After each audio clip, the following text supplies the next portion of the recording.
In the past couple of days, I've had some very interesting reflections back to me, and they've been kind of predicated on there's strong wind, so don't mind the ghost opening and closing my door.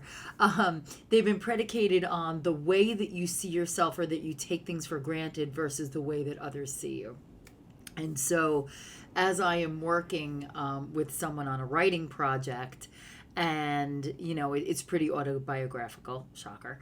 And she asked me questions to kind of inform my point of view. Um, there's certain things that you take for granted that obviously the backstory and the subtle machinations of, but they don't.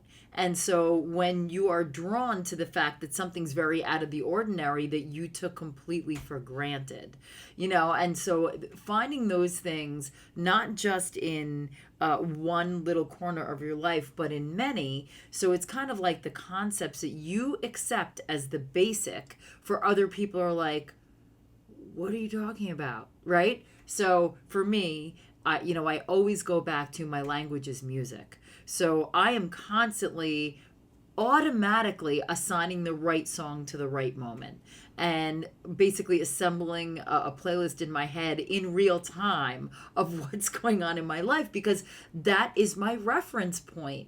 That is what I reflect back to. It's my private jokes with my family. It's so much of the absolute literal language of me. And so actually I was asked the question thematically, if there was a piece of music that describes your life, what would it be? So the question and the answer to that is a romantic symphony. Soft passages that are beautiful, big brass explosions, drums, strings, romance, chromatic, intervals. So 100% for sure, that is absolutely what it would be for me.